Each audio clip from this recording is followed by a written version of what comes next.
अहकाम शरीयत में आला हज़रत इमाम अहमद रज़ा ख़ान फ़ाज़िल बरेलवी अलैहिर्रहमा ने हाफ़िज़ कुरान की फ़जीलत के अंदर लिखा है कि एक शख्स था, वो तकरीबन 8-9 साल से मर चुका था। उसके रुफ़क़ा ने सोचा कि इसका जिस्म निकाल के इसके आबाई गांव में मुंतकिल कर दिया जाए। जब वो उसकी कब्र तक पहुँचे और उसकी कब्र खोदना शुरू की तो उसका कफन भी मैला नहीं हुआ था और उसके चेहरे की तरोताज़गी भी इस तरह थी कि जिस तरह अभी 2 मिनट पहले से दफन किया हो, और जो पत्तियां थीं वो भी मुरझाई नहीं थीं और बहुत ज़्यादा खुशबू आ रही थी।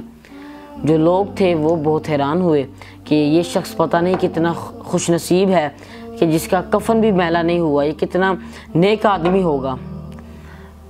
लोगों ने उसका जिस्म उठाया और उसके गांव की तरफ ले चले।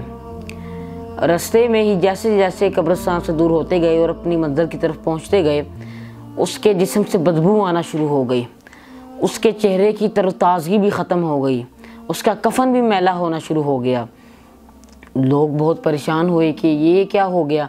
8 साल का अरसा, 9 साल का अरसा कब्र के अंदर रहा है, ना इसका कफन मैला हुआ, ना इसके चेहरे की तरोताज़गी ख़त्म हुई, और अभी 2 मिनट के अंदर इसके चेहरे की तरोताज़गी भी ख़त्म हो गई, इसका कफन भी मैला होना शुरू हो गया और इससे बदबू भी आना शुरू हो गई। उन्होंने लोगों से पूछना शुरू कर दिया कि इसकी क्या वजह है, ये कैसा शख्स था।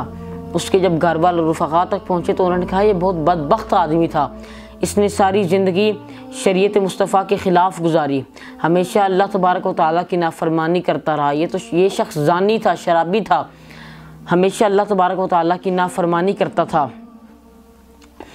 तो उन्होंने कहा कि 8 साल का अरसा इसने कब्रिस्तान में गुजारा, तब उसका चेहरा नहीं बिगड़ा, अब कैसे ये मामलात ख़राब हो गए। तो एक बुज़ुर्ग थे, उससे जब पूछा, उन बुज़ुर्गों ने फरमाया कि आप ये पूछें कि इसकी कब्र के साथ किसकी कब्र थी। जब उन्होंने पता लगाया कि इसकी कब्र के साथ किसकी कब्र थी तो ये पता चला कि ये एक हाफ़िज़ कुरान की कब्र थी। अल्लाह की अनवार व तजल्लियात जब हाफ़िज़ कुरान की कब्र के ऊपर आती थीं तो कोई छींटें इसके ऊपर भी आती थीं, जिसकी वजह से ना इसके चेहरे की तरोताज़गी मुरझाई और ना ही इसका कफन मैला हुआ। इससे हमें इस चीज़ का अंदाज़ा होता है कि हाफ़िज़ कुरान की इतनी बरकत है कि उसके सदक़े से जो दूसरे अहबाब होते हैं उसके साथ जिनका ताल्लुक़ होता है उन पर भी अल्लाह तबारक व तआला अपनी अनवार व तजल्लियात बरसाता है। हमें चाहिए कि हम ख़ुद भी दीन की तालीम हासिल करें और दूसरों को भी इसकी दावत दें और बिलख़सूस अपने बच्चों को भी कुरान पाक का हाफ़िज़ बनाएं। अल्लाह तबारक व तआला हम सब को अमल की तौफ़ीक़ नसीब फ़रमाए।